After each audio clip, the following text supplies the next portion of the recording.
When did the invisible girl become everyone's dream girl? Alicia grabbed my arm the second we walked into freshman orientation. Listen, Maya. I know we're cousins, but that doesn't mean we have to hang out here. No offense, but you're kind of invisible. And I worked hard to get in with the right people over summer. She wasn't wrong. I had braces, frizzy hair I didn't know how to style, and wore the same 3 hoodies in rotation. Alicia had discovered flat irons, push-up bras, and Instagram angles. She'd already been invited to senior parties. Just don't tell people we're related, okay? She smiled like she was doing me a favor. It'll be easier for both of us. So I became nobody. Ate lunch in the library. Joined yearbook committee because they needed someone to take photos at events nobody else wanted to cover. Chess club meetings, drama rehearsals, math competitions, always behind the camera, never in front. Alicia dated Calvin Jenkins from sophomore year. Football captain, perfect teeth, going to state on a sports scholarship. She'd post their couple's photos with captions about my future husband, while I developed film in the dark room after school. Maya takes the best candids, people would say, not remembering my name 5 minutes later. She's always around, but you never notice her. Perfect. I could study without drama, work on my photography portfolio without Alicia's commentary, join theater tech and learn lighting, start the film club nobody knew existed, build an entire life in the spaces where popular kids didn't look. Junior year, Alicia discovered I'd been accepted to the state art show. Why didn't you tell me you take real photos? She cornered me after family dinner. I need headshots for my modeling portfolio. I'm busy that weekend. I haven't told you which weekend. Every weekend. I'm busy every weekend. She laughed. Don't be petty, Maya. Just because you're jealous doesn't mean you can't help family. Remember freshman year? We're not family at school. Her face went red. That was different. I was trying to protect you. From what? From embarrassment. From trying to fit in where you don't belong. I went back to being invisible. But invisible meant I could change without anyone noticing. Braces came off. I learned about skincare from YouTube, not needing Alicia's approval to experiment. Cut my own hair following tutorials, figured out what actually suited my face. Started working out in the empty gym at 6 a.m. when no athletes were around. Saved money from photographing kids' birthday parties to buy a few quality pieces instead of many cheap ones. Learned that confidence came from competence, not compliments. Senior year started different. I'd spent summer at an art program. Came back with sun-kissed skin and muscle from hiking to photo locations. Still wore simple clothes, but they fit right. Still quiet, but not apologetic about it. People started noticing the girl behind the camera. Have you always been in our grade? Someone asked at the first football game. I was photographing for yearbook, but for once, people were looking at me, not through me. Alicia noticed too. Started showing up where I was. My cousin, she'd say loudly, throwing her arm around me when guys were watching. We're super close. Then Calvin cheated on her with a sophomore. Their dramatic breakup became school gossip. Alicia spent weeks crying in bathrooms, subtweeting about betrayal, making sure everyone knew she was the victim. I kept taking photos, kept not caring, until I developed the film from their breakup night. I'd been covering the basketball game when I caught them fighting in the parking lot, but the photos showed more than a fight. They showed Calvin pushing Alicia, her hitting the car, him grabbing her throat. Nobody knew I had them. Prom was in 3 weeks. Calvin was already dating the sophomore. Alicia pretended she was over it, but I saw her watching them at lunch, hands shaking. I had choices. Delete the photos, give them to Alicia, show them to the principal, or wait. The night before prom, Alicia showed up at my house. First time in 4 years. I need your help, she said. Mascara streaked. Desperate. Calvin's going to ruin my life tomorrow. He has this video of me, from when we were together. He says if I'm not nice to him at prom, he'll send it to everyone. I thought about all the times she'd humiliated me, called me invisible, denied our relationship. That's awful, I said. But we're not family at school, remember? Maya, please, this is serious. He's dangerous. You don't understand what he's capable of. I understood perfectly. I'd seen exactly what he was capable of. Had photographic evidence, actually. I have to get ready for prom, I said. I'm sure you'll figure it out. You always do. Her face changed. The desperation morphed into something darker. You think you're better than me now? Because a few people finally noticed you exist? Goodbye, Alicia. She stood on my porch, voice dropping to a whisper. You're going to regret this. I made you invisible once. I can do it again. But this time, it'll be permanent. I closed the door and locked it. My hands didn't shake. I walked straight to the basement where my dark room waited in its familiar chemical smell and red safety light. The film from the parking lot sat in my camera bag where I'd left it 3 days ago, waiting for me to decide what to do with it. Now I knew. I pulled the film canister out and loaded it onto the developing reel in the pitch black of my changing bag. My fingers moved through the familiar motions while my brain stayed quiet and focused. Load the film, seal the tank. Mix the developer to exactly 68 degrees. Pour it in. Agitate for 10 seconds every 30. The process took 20 minutes but felt like no time at all. When I poured in the stop bath, the sharp vinegar smell filled the small space. Then the fixer, Then the final wash. I hung the negatives to dry and waited another 30 minutes, sitting on the wooden stool in the red light, not thinking about Alicia's threat, or Tucker's violence, or what I was about to see. Just waiting. When the negatives were dry enough to handle, I cut them into strips and held them up to the light. The images were there in perfect detail. Tucker's hands around Alicia's throat, her head snapping back against the car, his grip getting tighter, her fingers clawing at his arms. The sequence showed everything. 5 frames of clear, undeniable violence. I made one set of prints, watching each image appear in the developer tray like evidence rising from nothing. His face showed anger. Her face showed fear. The parking lot lights gave me enough exposure to capture both. I dried the prints with the hairdryer, watching the paper curl slightly at the edges. Then I put them in a manila folder, wrote Landscape Project 2024 on the tab in my regular handwriting, and filed it between my actual landscape work and my portrait studies. The negatives went into my fire safe in the back of my closet, the one I'd bought with birthday money to store my best work. I spun the combination lock and went to bed at 2 a.m. smelling like chemicals. I woke up the next morning with my hands still carrying the developer smell no matter how much I'd scrubbed them. The scent was stuck in my nail beds and the creases of my palms. I lay in bed running through my options like a film loop playing over and over. I could delete everything, pretend I never saw it, let Alicia and Tucker and Piper figure out their own mess without me. I could give the photos to Alicia and let her decide what to do with evidence of her own assault. I could take them straight to Principal Meadows and trigger whatever official process the school had for this kind of thing. Or I could wait and see what Tucker did next while I prepared everything properly. The waiting option felt wrong and right at the same time. Wrong because someone might get hurt while I sat on evidence. Right because rushing into this without thinking it through could make everything worse. I chose to wait, but I wasn't waiting passively. I was preparing. I got up and made a list in my notebook of everything I needed to do. Document the chain of custody. Research school policies. Create backup copies. Build a timeline. Gather any other evidence I could find. The list filled 2 pages. My phone showed 3 texts from Alicia, all sent after midnight. I didn't mean what I said. Then, I was just upset. Then, we're still family. I didn't respond. I got dressed and went to the school. The yearbook meeting that afternoon happened in the journalism classroom where Jen kept all our equipment locked in cabinets along the back wall. 15 of us sat in the desks arranged in a circle while Jen went through the assignment list for the last month of school. Senior awards assembly, spring sports finals, drama club's last performance, prom. When she got to prom, she looked directly at me and said I'd be the primary photographer, which meant I'd be there all night with my camera and my official yearbook press pass. My stomach dropped because this raised my visibility and my risk. Everyone would see me. Tucker would see me. But I nodded and wrote it down in my assignment notebook like it was just another event. Across the room, Raphael caught my eye and mouthed something that looked like, "You okay?" I gave him a small nod. The meeting ended and people packed up their stuff. Raphael walked over and stood next to my desk while I put my notebook away. He didn't ask what was wrong. He just said, "Coffee after this?" And I said, "Can't. I have to get home." Which was true, but also I wasn't ready to talk to anyone about what I knew. During lunch the next day, Alicia performed her usual routine. I sat at my regular spot near the windows with my sandwich and my physics homework. She walked past with her friends, saw some guys from the soccer team at the next table, and suddenly changed direction. She threw her arm around my shoulders and said loudly, "Hey cuz, you coming to my prom thing on Saturday?" Her friends stopped and turned. The soccer guys looked over. I felt her arm heavy across my shoulders, felt her fingers grip my upper arm to keep me from moving away. She kept talking about prom plans and after parties and who was riding in which limo. The second the soccer guys lost interest and went back to their food, she dropped her arm and stepped back. She pulled out her phone and started scrolling without looking at me. Didn't say goodbye. Didn't acknowledge that I was still sitting there. I went back to my physics problems. I felt nothing. Not anger or hurt or even the old familiar sting of being used. Just the familiar numbness of being a prop in her social theater.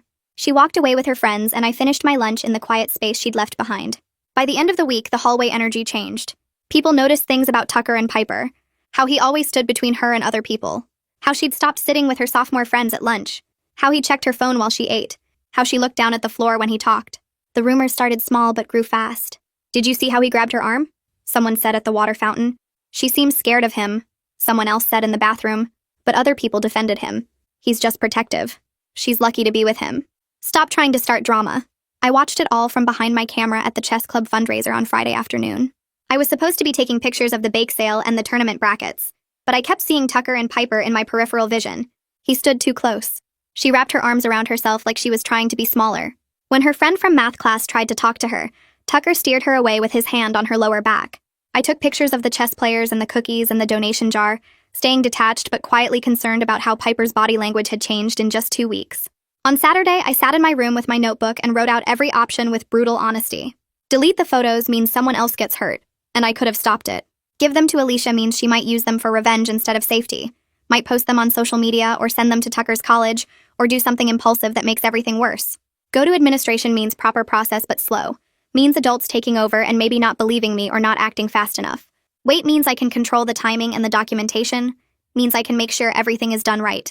I chose to wait while preparing all the evidence properly. The decision felt selfish. I was keeping information that could help people because I wanted to make sure I did it perfectly. But rushing felt more dangerous than waiting. I wrote out a plan. Make backup copies, document everything, research policies, build a timeline, create a safety plan. The waiting made me feel sick, but the plan made me feel less helpless. Monday during study hall, I pulled up the school handbook on my laptop and read through the harassment and assault policies, the mandatory reporting requirements, the investigation procedures. The language was formal and careful, full of words like alleged and appropriate measures, and due process. I realized that documentation mattered, dates and times and witnesses and chain of custody. I needed to treat this like the serious evidence it was. My hands shook while I took notes in the back pages of my physics notebook where no one would see. The anxiety mixed with a weird calm that came from having a concrete plan. I learned that teachers were mandatory reporters, that the school had to investigate any report of violence, that there were specific forms and procedures, that confidentiality was protected but not guaranteed. I copied down the relevant policy numbers and the name of the Title IX coordinator. I saved the handbook page as a PDF. I added everything to a folder on my laptop labeled Research Project. That evening, Alicia posted a long Instagram story. 10 slides of sad song lyrics and photos of her looking vulnerable and beautiful. Sometimes the people you love the most hurt you the deepest. Moving on is hard, but staying is harder. I deserve better, and I'm finally realizing it. The photos showed her in soft lighting with perfect makeup that made her eyes look bigger and sadder. There was no mention of Tucker's violence. No hint that she was scared of him. No acknowledgement of what had actually happened in that parking lot. Just performance of victimhood about being cheated on. I took screenshots of the whole story, every slide, and saved them in my documentation folder. The date stamp showed Monday, April 15th, 8:47 p.m. I felt frustrated that she was rewriting what actually happened, turning assault into heartbreak. But I understood why. Admitting you were a victim of violence was harder than admitting you got cheated on. One made you look weak, the other made you look sympathetic. She was protecting herself the only way she knew how. The following week compressed with yearbook deadlines. I had to shoot the senior awards assembly on Tuesday, drama rehearsal on Wednesday, JV baseball on Thursday, varsity softball on Friday, track meet on Saturday. Every event meant I was visible with my camera, meant people saw me and sometimes talked to me and sometimes asked me to take their picture. The stress of being seen when I was used to being invisible combined with the weight of what I knew about Tucker and the photos locked in my fire safe.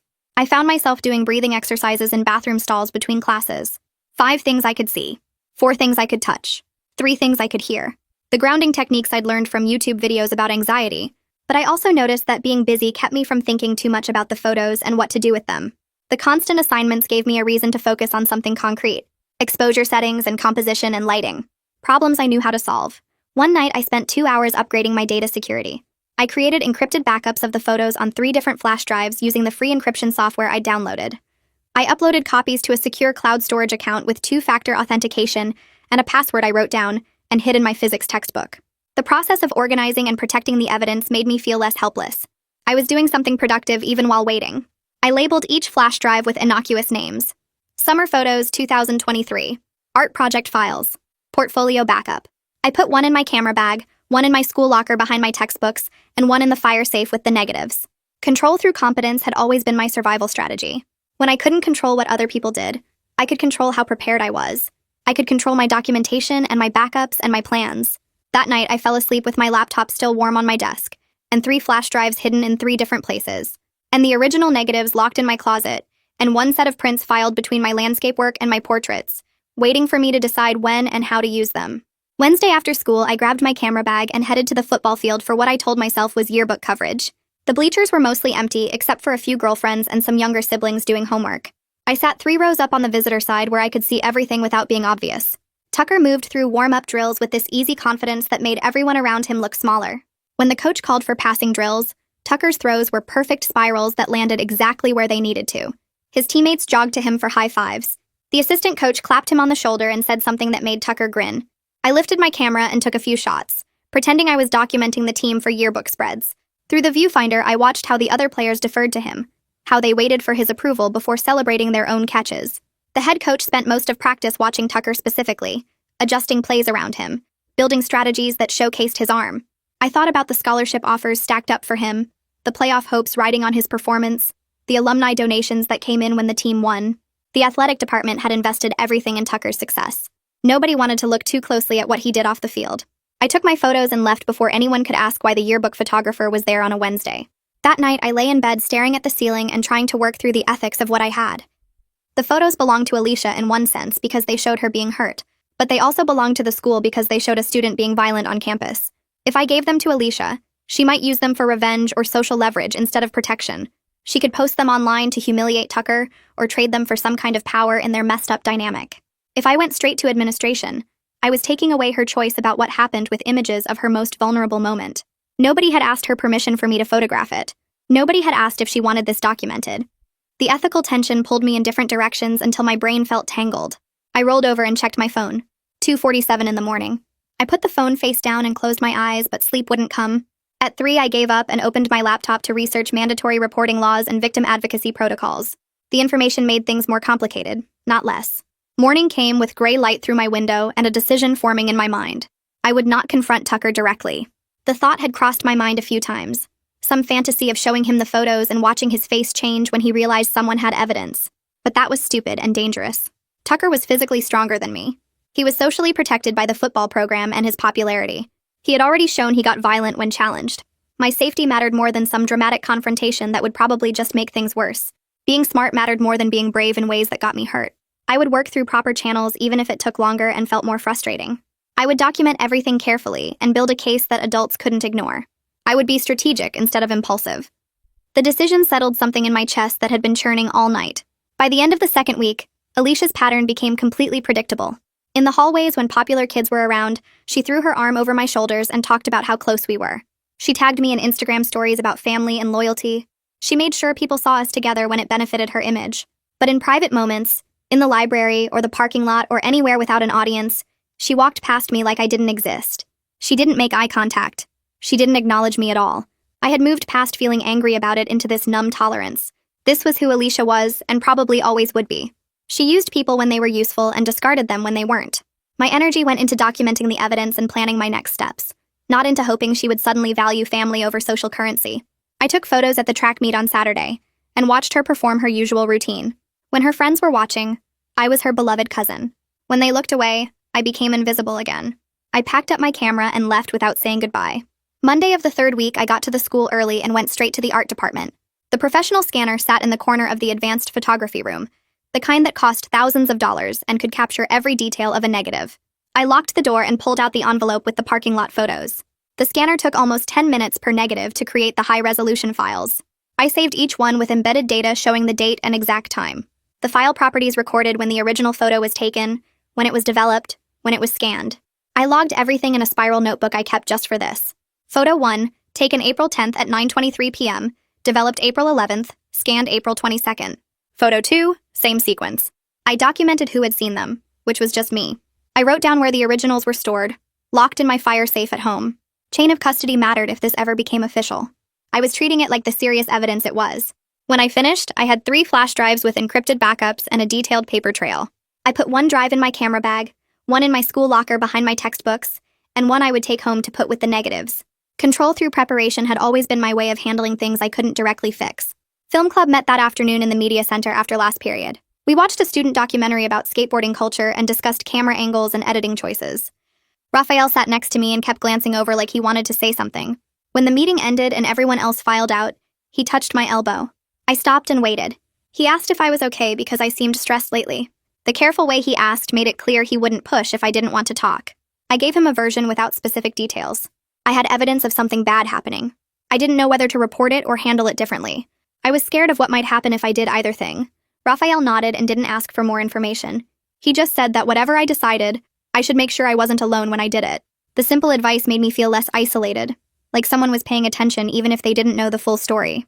I thanked him and we walked out together, talking about normal things like the upcoming film festival and whether we should submit our projects. The next day at lunch, I sat at my usual table near the windows with my sandwich and my camera. Across the cafeteria, I could see Tucker and Piper at a table with some sophomores. I watched Tucker stand up when another guy approached and tried to talk to Piper. Tucker moved between them, his body language casual but blocking. He steered Piper toward the exit, his hand on her lower back, possessive and controlling. She looked anxious, her shoulders tight, her smile forced. When her friends tried to follow, Tucker said something that made them stop. I recognized the pattern because I had seen it with Alicia before the parking lot incident. The subtle isolation, the monitoring, the control disguised as attention. My concern shifted from abstract worry to active alarm. Tucker was doing to Piper exactly what he had done before things got violent. I lifted my camera and took a few shots through the window, documenting the body language and the isolation. The photos wouldn't show anything obviously wrong to someone who didn't know what to look for. But I knew, and that knowledge sat heavy in my stomach for the rest of the day. That evening, I was scrolling through Instagram when a message request popped up. No profile picture. The account name was just random letters and numbers. Created today according to the profile. No posts, no followers, no following. The message said, "Stay out of it if you know what's good for you." My heart started hammering against my ribs. I screenshot the threat immediately, my hands shaking so much it took 3 tries to get a clear image. I saved it to my evidence folder on my laptop and backed it up to the cloud. Someone knew I had something. Someone was watching me closely enough to know I was a threat, which meant I wasn't as invisible as I thought. The threatening message proved that my documentation was dangerous enough to worry someone. I spent an hour checking my privacy settings and making sure my accounts were locked down. Then I added a note to my evidence log about the threat, complete with timestamp and screenshot. Everything documented, everything backed up, everything prepared for when I finally decided to act. Between classes the next day, Alicia cornered me by my locker. She had this fake friendly smile and her voice was too loud, performing for the people walking past. She said she could introduce me to some college guys at prom if I wanted. Her older friends from state would be there as dates for some seniors. She made it sound like she was doing me this huge favor, finally giving me access to the social world she had kept me out of for 4 years. The implication was crystal clear even though she never said it directly.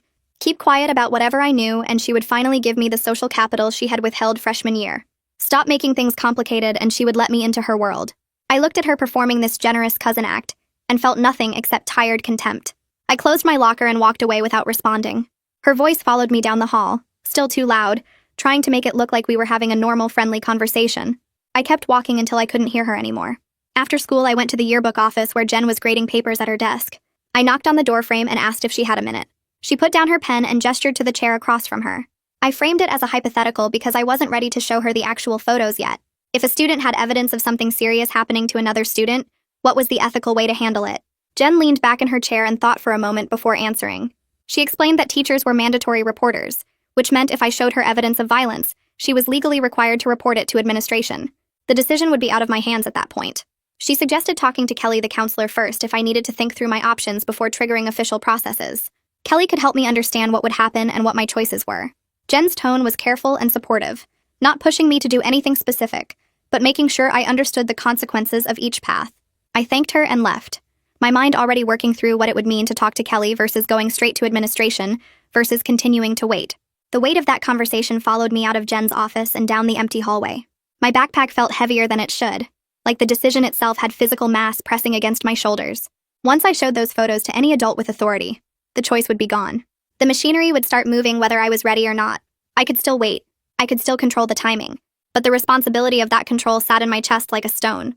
That night, I lay in bed staring at my ceiling, running through scenarios until my brain felt worn out. What if I waited too long and something bad happened? What if I moved too fast and made everything worse? Sleep came late and restless. The next morning, I woke up early with a clear purpose. I went to my computer and searched for local teen domestic violence resources. Found a hotline number designed specifically for people my age. Printed it on a small card, plain white paper, just the number and the words, "You deserve support." Nothing else. No name, no message, just information. I folded it twice and tucked it into my jacket pocket before school. Between first and second period, I walked past Piper's locker 3 times, waiting until the hallway cleared. When no one was looking, I knelt down like I was tying my shoe. Slipped the card through the vent slots at the bottom of her locker door where only she would find it. My heart pounded the whole time. It felt like such a small thing, a card with a phone number. But it was something. A resource without forcing a conversation. A way to help without taking away her choice. By lunch, the whispers started. I noticed it first in the cafeteria line when 2 junior girls looked at me and then away too quickly. One of them said something to the other behind her hand. In the hallway after 4th period, someone made a comment about me, always lurking with that camera. By the end of the day, the rumor had spread enough that I heard different versions of it. Creepy photographer. Takes pictures without permission. Always watching people. Someone said I had photos of everyone stored somewhere. Someone else said I was obsessed with documenting private moments. The social blowback stung worse than I expected. It was designed to make people distrust me before I could say anything that mattered. make me seem weird and invasive so nobody would believe my evidence. But I reminded myself that I had been invisible for 3 years. Survived being nobody. I could handle being labeled the weird camera girl for 3 more weeks until graduation. That evening, I went to the yearbook office to grab my backup lens for a weekend shoot. The second I opened my camera bag, I knew something was wrong. The placement was off. Zippers not quite how I left them. I pulled everything out with shaking hands. The landscape prints I had left visible on top were gone. Someone had been through my stuff, looking for something specific. My hands trembled as I checked every pocket and compartment, but the real negatives were safe at home in my fire safe. The prints they took were just decoys, random landscape shots from a class project. Still, the violation made my stomach turn. Someone was actively trying to find and destroy evidence. Someone knew I had something worth stealing. I pulled out my phone and texted Jen immediately. "Can I store something important in your locked filing cabinet? We'll explain later." She responded within minutes. "Of course. Come by tomorrow before first period." I barely slept that night. Kept thinking about someone going through my things, wondering who it was. Tucker himself or someone doing his dirty work. Either way, it confirmed that I was right to be scared. Right to be careful. The next morning, I arrived at the school 40 minutes early. The hallways were empty except for a few teachers. I had the original negatives in a manila envelope, sealed tight. Went straight to Jen's office. She was already there grading papers with a coffee mug steaming on her desk. I closed the door behind me. She looked up and saw my face and immediately put down her pen. I handed her the envelope without explaining what was inside. We sealed it together with clear tape across the flap. Then we both signed our names across the seal and wrote the date. She took it to her filing cabinet, unlocked it, and placed the envelope in the back of the bottom drawer, locked it again, and put the key in her desk. The physical act of securing the originals with a witness made me feel safer and more committed at the same time. No going back now. During passing period before third period, I was walking to my locker when Tucker appeared. He came from the opposite direction, walking straight toward me in the crowded hallway. My heart started racing before he even got close. He passed right by me, close enough that I could smell his cologne, leaned in slightly and said quietly, "See you at prom, picture girl." His voice was smooth and his smirk made my skin crawl. Then he kept walking like nothing happened. My heart hammered in my chest. I reminded myself that he didn't actually know what I had. He was guessing, fishing, trying to intimidate me into staying quiet. But the veiled threat told me he suspected something, which meant the situation was moving faster than I had planned, escalating beyond my control. That afternoon, the entire senior class got called to an emergency assembly in the gym. We filed in confused, everyone whispering about what it could be. Assistant Principal Declan stood at the center with a microphone and waited for us to settle. Then he announced new conduct policies for prom. Mandatory phone checks at the door. Increased chaperone presence throughout the venue. Stricter consequences for rule violations. He cited recent concerns about student safety without giving details. Several seniors around me groaned about the phone policy, complained about being treated like children, but I felt cautiously hopeful. Administration was taking threats seriously, even if they didn't know about my specific evidence. The increased supervision might actually prevent something bad from happening. Late that night, I was lying in bed scrolling through my phone when a DM notification popped up. From Piper. My heart jumped. I opened it immediately. She wrote, "Thank you for the card. I found it in my locker. Can we talk?" I stared at the message, feeling something lift in my chest. She found the resource. She was reaching out. She was considering that she needed help. I typed back right away, suggesting we meet after school the next day somewhere private. She agreed to the art studio.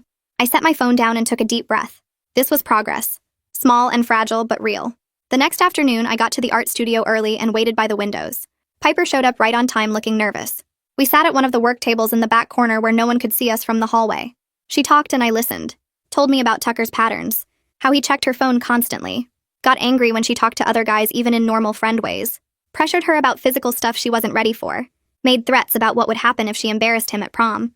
Her voice shook while she talked, but she kept going. Said she wasn't ready to make an official report because she was scared of retaliation. Scared nobody would believe her over the football captain. I listened with empathy but didn't push. Understood that she needed to move at her own pace even though I wanted to protect her faster. Told her I believed her. Told her she deserved better. Gave her space to process without forcing decisions. That evening I was doing homework when my phone buzzed with another DM. This time from Alicia. She sent me a screenshot thread of messages from Tucker. I scrolled through them, feeling my stomach tighten. Manipulative texts about what we had and you know you miss me. Veiled threats about the video he claimed to have. Demands that she be nice to him at prom or face consequences. At the bottom she wrote, "Don't tell anyone I showed you this." I stared at my phone, feeling the pull to work with her against him. But I recognized it immediately as another manipulation. She wanted to use me without giving me permission to actually do anything. Wanted to keep control while making me carry the emotional weight. Wanted sympathy and support, but on her terms only. I screenshot the conversation for my records but didn't respond. Wasn't going to let her pull me into her games while real safety was at stake. The next morning, I walked to Kelly's office during study hall and knocked on the doorframe. She looked up from her computer and waved me in, closing the door behind me before gesturing to the chair across from her desk. I sat down and pulled out my phone with the screenshots ready. My hands felt steady even though my heart was beating fast. I explained that I had photos of someone being hurt, that the person wasn't ready to make a report yet, and that there was a possible problem at prom coming up soon. Kelly listened without interrupting and took notes on a yellow pad. When I finished talking, she set down her pen and outlined 3 different paths I could take. First option was anonymous flagging, where she would alert administration about a safety concern without using my name, which would trigger some kind of investigation but keep me out of it. Second option was a formal report where I provided my evidence directly, which would create a stronger case but would expose me as the source. Third option was focusing on a safety plan for prom itself, adding more supervision and monitoring without starting a full investigation right away. Each option had trade-offs. Anonymous meant less protection for people who needed it. Formal meant I became a target. Safety plan meant dealing with the immediate threat but not the bigger pattern. I told her I needed time to think about it and she said that was fine, but to decide soon since prom was only days away. I thanked her and left feeling like I had more information, but not more clarity. At lunch, I spotted Alicia sitting alone at a table near the windows, scrolling through her phone with her lunch tray untouched. I walked over and sat down across from her before I could change my mind. She looked up with surprise and started to say something, but I cut her off. I told her directly that I wasn't going to sit on evidence if someone was actively in danger, and that her need to control how she looked to other people didn't matter more than Piper's safety. Her face went through several expressions, shock first and then anger. She argued that I was being way too dramatic about everything, that I didn't understand the full situation, that I was making things worse by getting involved. She tried the guilt angle next, talking about family loyalty and how I was supposed to have her back no matter what. I stayed calm even though my stomach felt tight. I repeated that I wasn't keeping secrets that helped someone hurt other people, and that she needed to decide if she cared more about her image or about doing the right thing. Then I stood up and walked away before she could say anything else that might make me second-guess myself. My legs felt shaky, but I kept walking. After school, I met Raphael in the parking lot and we drove to the hotel where prom was being held. The venue coordinator let us in to check the space since Raphael said we were from the yearbook committee doing advanced planning. We walked through the ballroom and Raphael pulled out his phone to sketch a basic map. He marked which areas had good sight lines where teachers could see everything, which corners were hidden behind decorative columns, where the exits were located. We figured out a simple plan for how I could stay in well-monitored spaces during prom, how to signal an adult quickly if something seemed wrong, which areas Piper should avoid being alone in. Raphael asked practical questions about what I was worried might happen without pushing me to explain why. His help made me feel prepared instead of just scared. When we finished mapping everything out, I felt grateful for his friendship that didn't require me to explain everything or justify my concerns. He just helped and trusted that I had good reasons. That evening, I was sitting on my bed doing homework when my phone started buzzing with notifications. I opened Instagram and saw that someone had tagged me in a post. My stomach dropped when I saw what it was. Someone had taken my face from my profile photo and photoshopped it onto a body in an embarrassing pose, captioned with, "Creepy stalker photographer always watching." The post already had dozens of likes and comments. People were sharing it to their stories, making jokes about me. The shame burned hot in my chest and my face felt flushed. I wanted to delete my entire account and disappear. But then I remembered that I had been invisible for 3 years and survived it. I had learned how to exist in spaces where people didn't notice me. I could survive being visible in an ugly way for a few more days. The humiliation campaign was meant to make me back down and discredit me before prom. I screenshot the post from my evidence folder and then closed the app. I wouldn't let them see it working. Late that night, I was lying in bed trying to sleep when my chest started feeling tight. My breathing got faster and more shallow. My heart was racing and my hands started shaking. The panic came up fast and hard. I sat up and tried to remember the grounding techniques I had learned from my early morning gym routine when I used to get anxious before workouts. 5 things I could see: my camera on the desk, the poster on my wall, my backpack by the door, the lamp on my nightstand, my reflection in the mirror. 4 things I could touch: the soft blanket, the cool pillowcase, the smooth phone case, the rough carpet under my feet. 3 things I could hear: the heater running, a car passing outside, my own breathing starting to slow down. The anxiety moved through me in waves instead of drowning me completely. My breathing regulated gradually and my hands stopped shaking as much. I recognized that my years of building skills and competence had given me tools for exactly this kind of crisis. I could handle hard things. I had been handling hard things for years. The next morning, I woke up to a text from Piper. She had forwarded me a message that Tucker had sent her at 2 in the morning. I opened it and read his words.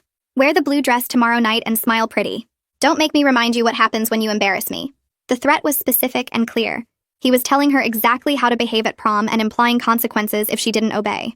I screenshot the message immediately and saved it to 3 different places.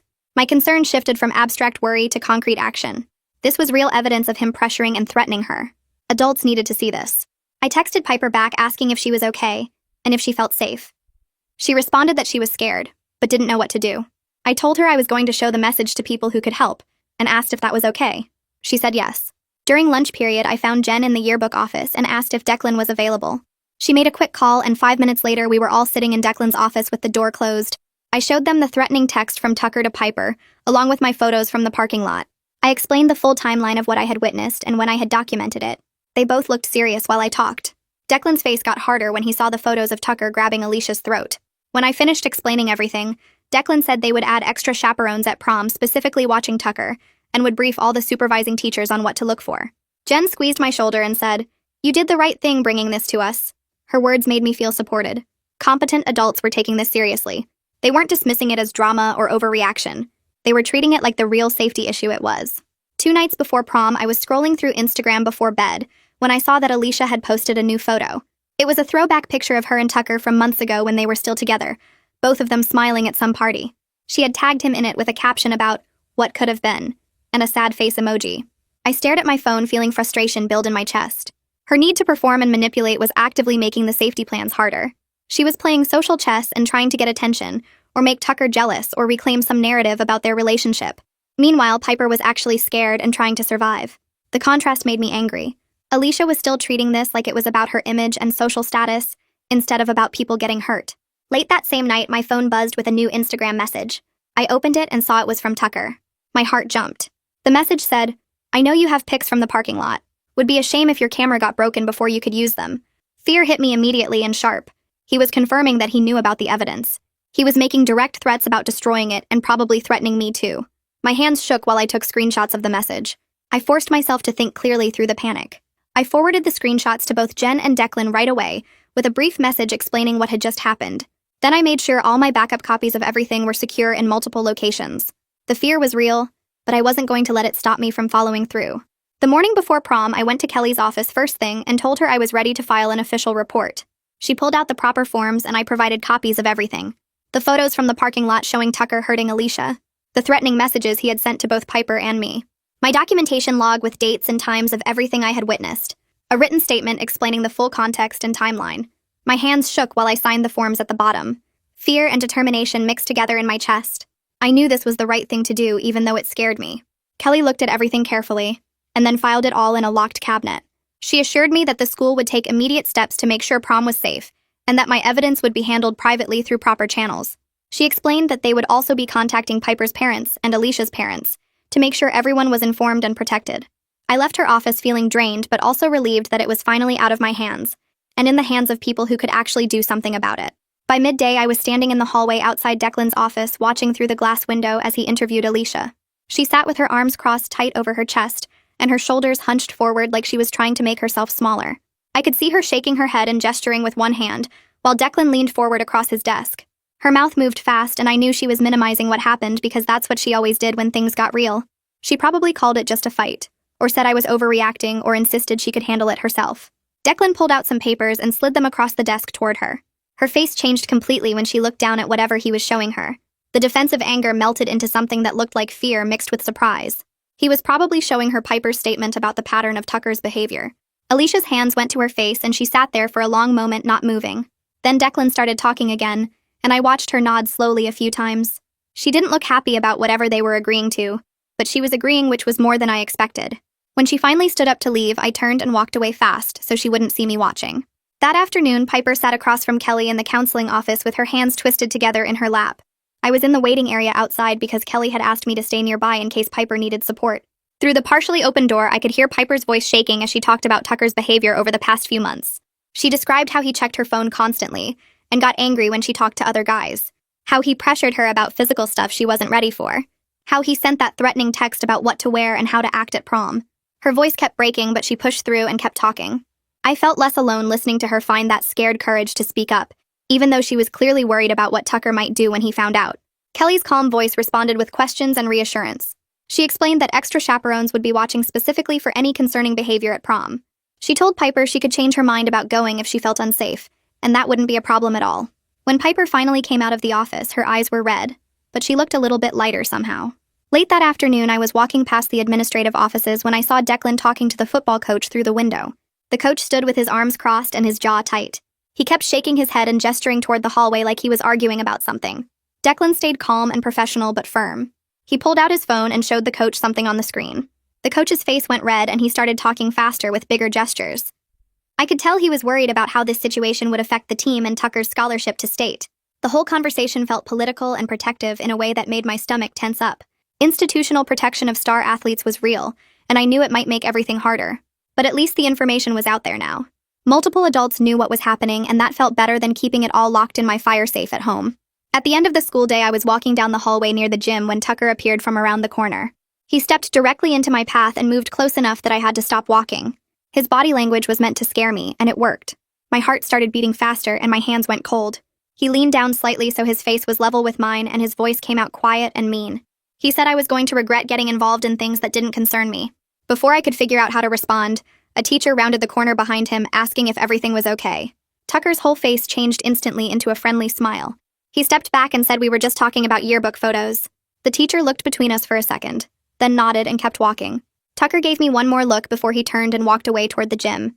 My fear was still there, but the relief of that teacher showing up exactly when needed made my resolve get harder instead of softer. Tucker was showing exactly who he was, and I wasn't backing down now. After school, I met with Jen in the yearbook office. She closed the door and we sat at the work table surrounded by layout pages and photo proofs. She talked to me about ethics and boundaries in a way that felt like she was trying to help me think clearly instead of just telling me what to do. She explained that I couldn't publicly release the photos without Alicia's permission, because they showed her being hurt, and that was her story to control. My priority had to be keeping people safe, not getting revenge or trying to create some big social justice moment. I needed to let the adults handle the enforcement part while I focused on documentation if it became necessary. Her guidance helped me feel less tangled up in competing feelings about what I owed Alicia versus what I owed Piper versus what I owed myself. I wasn't trying to destroy Tucker or save Alicia. I was trying to prevent someone from getting hurt at prom tomorrow night. That clarity made everything feel more manageable. That evening, my phone buzzed twice in quick succession. Both messages were from Alicia. The first one said, "Don't you dare show those pictures to anyone else." I stared at it feeling annoyed because I'd already shown them to the people who needed to see them. Then 5 minutes later, another message came through saying thank you for telling someone. The two conflicting texts showed she was fighting with herself about whether to be angry or grateful. She wanted to maintain control over the situation while also feeling relieved that adults were finally involved and taking it seriously. I felt my old bitterness toward her soften just a little bit into something more like tired empathy. She was still manipulative and self-centered and probably always would be. But she was also genuinely scared, and that was a human thing I could understand, even if I didn't forgive all the ways she'd treated me over the years. Late that evening, I sat on my bedroom floor and laid out all my camera gear for prom. I packed fresh batteries and 3 memory cards into my bag. I cleaned my lens and checked that everything was working properly. But while I did all this, I made a firm decision about how I would handle tomorrow night. I would only take photos if something was actively happening that needed to be documented, and I would alert adults first before raising my camera. My role at prom was photographer second and witness first. People's safety mattered more than getting the perfect shot for yearbook. The calm readiness I felt was different from my usual detached observation mode. This time I was choosing to be present and engaged instead of hiding behind my lens. Prom started with chaperones standing in obvious positions all around the venue. Declan was stationed near the main entrance. 2 other teachers were posted by the emergency exits. A parent volunteer sat at a table by the bathrooms. They were enforcing the phone policy strictly at the door with a basket for students to deposit their phones, though I noticed several people sneaking theirs past the check by hiding them in purses or jacket pockets. The first hour passed with normal prom energy. People danced in groups on the floor. Couples posed for photos at the backdrop. Girls went to the bathroom in packs to fix their makeup and talk. Guys stood around the edges making jokes and rating people's outfits. The DJ played the expected mix of current hits and old songs that everyone knew the words to. But I stayed alert the whole time instead of relaxing into the party atmosphere. I tracked where Tucker was and made sure Piper had clear sightlines to adults whenever he was near her. My whole body felt tense and ready, like I was waiting for something bad to happen. I wasn't here to have fun or take cute photos for my own memories. I was here to watch and be ready. Midway through the evening, I saw Tucker walking toward Alicia near the refreshment table. He said something to her and gestured toward the exit doors. She shook her head and stepped back. He moved closer and said something else. She shook her head again, more firmly this time. Then he grabbed her arm and started pulling her toward the door. I saw his hand tighten around her wrist and her face showed clear fear. My heart started pounding hard, but I forced myself to act instead of freezing. I caught Declan's eye across the room and pointed toward Tucker and Alicia. Then I raised my camera and took 3 quick shots of Tucker pulling her and her trying to resist, just enough to document what was happening without turning it into some exploitative photo essay of her fear. My hands shook while I held the camera, but I made myself stay focused and decisive. Declan and 2 other chaperones moved fast across the room. They reached Tucker and Alicia within seconds. Declan put his hand on Tucker's shoulder and said something I couldn't hear over the music. Tucker let go of Alicia's arm and started arguing loudly. I could see his mouth moving and his face getting red. One of the other chaperones guided Alicia away toward a private room. Declan and the third chaperone walked Tucker toward the exit, still talking to him in that calm, firm way adults use when they're not going to change their minds. Tucker kept gesturing and talking, but they didn't stop moving. They took him to a small office near the entrance, and I saw them confiscate his phone before closing the door. 5 minutes later, they walked him out to the parking lot, and his night was over. I lowered my camera, and my whole body started shaking with adrenaline release. My hands trembled, and my legs felt weak. Relief mixed with leftover fear in my chest, making it hard to breathe normally for a minute. But it was done. Tucker was gone, and Alicia was safe, and Piper could actually enjoy the rest of her prom without watching over her shoulder. Kelly appeared beside Piper within minutes, and guided her to a quiet corner near the coat check area. I watched from a distance as Piper sat in a folding chair and started talking, her hands moving as she explained what she'd seen and what she'd been dealing with. Her voice sounded clearer now, stronger than the shaky whispers I'd heard from her over the past weeks. Kelly took notes on her phone and nodded, asking questions I couldn't hear, but that seemed to help Piper organize her thoughts. The whole conversation lasted maybe 15 minutes, and by the end, Piper's shoulders looked less tense, even though tears streaked her makeup. Meanwhile, Declan came back inside and found Alicia standing against the wall near the bathrooms, her whole body shaking like she was cold even though the venue was warm. He spoke to her quietly, and she nodded, letting him guide her toward the same private office where they'd taken Tucker earlier. I saw her face as she walked past, and it looked stripped of all the performance she usually wore, just raw fear and exhaustion. 2 other girls from her friend group started to follow, but a chaperone gently redirected them, explaining Alicia needed space to calm down.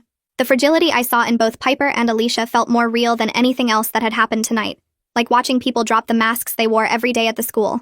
I felt grateful they were both getting actual support from adults who knew what to do, even if the whole situation was complicated and messy and nowhere near resolved. The prom continued around us, but the energy had shifted from celebration to gossip and speculation. People clustered in groups whispering about what they'd seen, taking videos on phones they'd smuggled past the check, creating their own versions of events that would spread through social media before the night ended. I put my camera away in my bag and found a chair near the wall where I could just sit and let my adrenaline finish draining. My hands still shook a little, and my heart rate was only slowly returning to normal. Around 11 o'clock, 2 security officers showed up and talked to Declan in the hallway outside the main room. I saw them gesture toward the office where they were keeping my evidence copies, and Declan nodded and led them that direction. 20 minutes later, Kelly found me and asked if I could come give a statement and hand over my documentation. We went to a small administrative office that smelled like old coffee and cleaning products. The security officers were there along with someone they introduced as the police liaison who worked with the school district. I pulled out the manila envelope I'd prepared with copies of everything, photos printed on photo paper, screenshots of the threatening messages, my documentation log showing dates and times and chain of custody. The police liaison went through each item carefully while one security officer took notes. Then she pulled out an official form and had me sign it. Explaining this showed when I collected the evidence, how I stored it, who had access, and when I turned it over to authorities. My signature looked shaky on the paper, but I got it done. The whole process took almost an hour, and by the end I felt completely drained, like all the energy had leaked out of my body. But I also felt steady in a weird way, knowing I'd done what I could with the information I had, and that proper authorities were now handling it. It wasn't my responsibility to carry alone anymore. Monday morning, I walked into school and immediately felt the difference in the air. Tucker wasn't there, which I already knew, because Declan had emailed my parents Sunday night to let them know Tucker was suspended pending a full investigation. But knowing it and experiencing it were different things. The hallways felt lighter without his presence, but they also felt charged with gossip and speculation. By second period, I'd overheard at least 5 different versions of what happened at prom, most of them wrong or exaggerated. Some people were saying Tucker got suspended for fighting with Alicia. Others claimed he'd been drinking or doing drugs. A few had somehow heard it was about threatening behavior but didn't know the details. The school was split pretty clearly into 2 camps. One group thought Tucker was being unfairly targeted, that he was a good guy who'd made some mistakes and didn't deserve to lose his scholarship over drama. The other group whispered that they'd always known something was off about him, that he gave them bad vibes, that they believed the girls who'd come forward. Nobody seemed to know I was the one who'd reported everything, but I felt exposed anyway because I'd been so visible at prom with my camera. I caught people looking at me in the hallways and whispering, probably trying to figure out what I'd seen or what I knew. The mixed feelings in my chest were hard to sort through. Relief that Tucker wasn't in the building, that Piper and Alicia could walk around without watching for him, but also this uncomfortable awareness that I was now connected to his suspension in ways I couldn't control. The social consequences of speaking up were real and immediate. Some kids I barely knew gave me dirty looks. Others went quiet when I walked past their lunch table. But it was manageable. Way more manageable than staying silent would have been. During that same week, Alicia and I existed in this weird limbo where we were both at the school, but never quite looked at each other. She'd turn her head when she saw me coming down the hallway, find something fascinating to look at in her locker, take the long way to her next class to avoid passing me. I understood it, sort of. She was embarrassed or angry or just didn't know what to say. Wednesday evening, my phone buzzed with a text from her. I didn't know what to do. I'm sorry I put you in that position. I stared at the message for a long time, reading it over and over. It wasn't a real apology. Not for the 4 years of denying we were related or treating me like I was invisible. It wasn't acknowledgement of how she'd manipulated the situation or tried to use me. But it was something. A tiny crack in the defensive pride she'd built around herself since freshman year. I didn't respond right away because I honestly didn't know what to say. Part of me wanted to text back something cutting about how she'd only apologized because things had gotten bad enough that she needed help. Another part felt tired of holding on to anger that didn't actually make anything better. I needed time to figure out if I even wanted to rebuild any kind of relationship with her, or if the healthiest thing was to just stay cousins at family dinners and strangers at the school. Throughout that week, I got reactions from all directions, and they were exhausting to navigate. Some people thanked me quietly for speaking up, usually girls who'd had their own bad experiences with guys who pushed boundaries. They'd catch me after class or in the library and say things like, "I'm glad someone finally said something," or "That took guts." Those moments felt good, but also heavy because I could see in their faces that they were carrying their own stories. But other people made it very clear they thought I'd done something wrong. I got called a snitch in the bathroom between classes, overheard people saying I'd ruined Tucker's scholarship over stupid drama, saw subtweets about how some people couldn't mind their own business. The hurt from being labeled a traitor to the school spirit was real and sharp. This was a small school where athletics mattered and Tucker had been the star, so turning him in felt like betraying the team to some people. But I set firm boundaries by refusing to engage in arguments about whether I'd been right to report. When someone tried to confront me about it in the hallway, I just said, "I'm not discussing this," and walked away. When I saw subtweets clearly about me, I didn't respond or defend myself. My energy went into finishing my yearbook assignments and preparing for final exams, not into convincing people who'd already decided I was wrong. I couldn't control what they thought, and trying to would just drain me more. By the end of the week, the yearbook committee had an emergency meeting to figure out how to handle prom coverage. We sat in Jen's classroom after school, 8 of us around the big work table, and Jen opened the discussion by saying we needed to decide what was ethical and appropriate to publish. Some people argued we should include everything because it was news and part of the historical record of senior year. Others said we shouldn't mention the incident at all because it would embarrass the people involved. I stayed quiet for most of the debate, just listening and thinking. Finally, I spoke up and said we shouldn't publish any photos from the confrontation, because that would be exploiting Alicia's trauma and Piper's fear for shock value. But I also said we could do something educational, something that acknowledged what happened without sensationalizing it. I drafted a short anonymized sidebar about consent, healthy relationships, and campus resources for students experiencing dating violence. It didn't name anyone or describe specific events, just offered information and support. Jen read it over and made a few small edits. Then the committee voted and everyone agreed to include it in the final layout. The sidebar would go on a page near the prom photos, turning my experience into something that might actually help someone without exploiting anyone's trauma. That felt right, like I'd found a way to use what happened for something good. That weekend, the film club had its end-of-year showcase at a local community center, and my landscape photography short film was scheduled to screen. I almost didn't go because I was exhausted from the drama of the past 2 weeks and didn't want to be around people. But Raphael texted me saying he'd saved me a seat and I should come see my work on a real screen instead of just my laptop. The community center had a small theater room with maybe 50 seats, and about 30 people showed up, including some parents and a few teachers. My film was third in the lineup. 5 minutes of footage I'd shot during hikes over the past year, landscapes and nature shots edited to music I'd found on a Creative Commons site. Watching it on the big screen felt surreal, like seeing my own vision reflected back in a way that made it feel real and valid. When it ended, people actually clapped. Not just polite applause, but genuine appreciation. A couple of people came up to me afterward and said specific things they'd liked about the composition or the editing choices. I deliberately redirected attention to my craft and my artistic vision, reminding myself and everyone else that I was more than just the girl who reported Tucker. The quiet pride I felt in my creative work helped balance out the social complications of the past month. This was who I actually was, someone who made things and saw beauty, and worked hard to get better at my skills. The following week, Piper sat down at my lunch table without asking if it was okay, just set her tray down across from me and said hi. We had this careful conversation that felt like we were both testing whether we could actually be friends or if the connection was just trauma bonding. She asked about my photography, and I asked about her interest in graphic design. We talked about composition and color theory and whether digital or traditional media was better for certain effects. The conversation felt fragile but real, based on actual shared interests and mutual respect instead of social convenience. Neither of us mentioned Tucker or prom or what had happened. We just talked about art in classes and what we were thinking about for summer. Before lunch ended, we made plans to work on a collaborative art project over the summer, maybe a zine or a photo series with graphic design elements. I felt cautiously optimistic about building a genuine connection with her, like maybe something good could come out of all the mess. After school that same week, Raphael found me in the yearbook office and pushed a flyer across the table toward me. It was for a local youth art showcase that featured emerging photographers, submission deadline in 2 weeks. He said I should submit my portfolio because my work deserved to be seen beyond yearbook pages and school projects.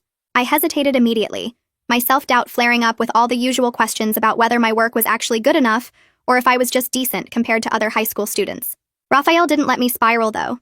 He pulled up the showcase's website and showed me previous year's featured artists, pointing out that my technical skills were just as strong and my artistic vision was more interesting than half of what they'd shown. He insisted that I at least try, that the worst thing that could happen was they'd say no, and I'd be exactly where I was now.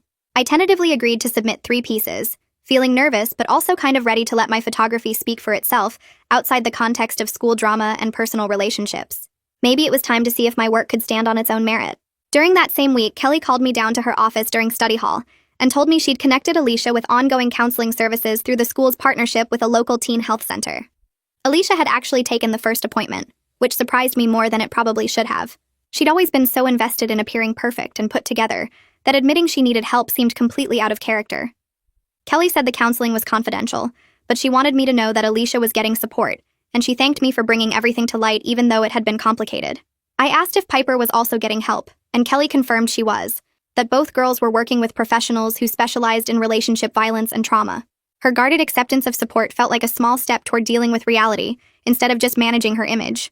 I didn't know if Alicia would actually stick with counseling or if she'd go to a few sessions and then decide she was fine. But at least she'd taken the first step, which was more than she'd been willing to do before everything came out. On Saturday, Alicia showed up at my house and we sat on the front porch steps with awkward space between us. She picked at her nail polish while I waited for her to start talking. Finally, she said we needed to figure out how to be cousins without making it weird for either of us. I suggested that at family stuff with our parents we could be normal relatives, but at the school we just lived separate lives without pretending to be close or pretending to hate each other. She looked relieved when I said it, like she'd been worried I'd demand we suddenly become best friends or something. We both agreed that having clear rules felt better than the fake performances or hostile silence we'd been doing for 4 years. The conversation only lasted maybe 15 minutes, but when she left, I felt like we'd actually solved something instead of just creating more drama. 2 weeks later, I was checking my email between classes when I saw a message from the youth art showcase. My hands shook a little while I opened it because I'd been trying not to think about whether they'd select my portfolio. The email said they were inviting me to submit work for the alumni exhibition in the fall. It wasn't some big trophy or grand prize, just an invitation to participate with other emerging photographers. But somehow that felt more real than flashy recognition would have. I forwarded the email to Raphael during lunch with a message thanking him for pushing me to submit, because I wouldn't have done it without his encouragement. He wrote back immediately with about 15 exclamation points and said we should celebrate after finals. I felt genuinely excited about having opportunities that had nothing to do with Tucker or Alicia or any of the drama that had consumed the last month of senior year. In the final week of school, I sat alone in the dark room developing my last roll of film from senior year. The chemical smell was familiar and comforting while I watched images emerge in the developing bath. I thought about how different I was from the invisible freshman Alicia had dismissed 4 years ago, with her flat iron and Instagram angles. I was visible now, but on my own terms. Not because I was popular or dramatic, but because I'd chosen to act when action mattered. The evidence from the parking lot was archived properly with the school. Tucker's case was moving through legal processes that would take months. Alicia was going to therapy, but she was still complicated and self-centered in a lot of ways. Piper was healing, but she'd carry scars from what Tucker did to her. Nothing was fixed or fair or wrapped up neatly. But I wasn't invisible anymore, and more importantly, I didn't want to be. The confidence I felt wasn't about everything being perfect. It was about knowing I could handle hard things, and that the skills I'd built over 4 years spoke louder than any social performance ever could. I hung the last strip of negatives to dry and turned off the darkroom light, ready for whatever came next. So yeah, that's pretty much it. Nothing too deep, just another small story from real life. Thanks for listening. It always feels like chatting with an old friend. Come back next time if you want to hang out again.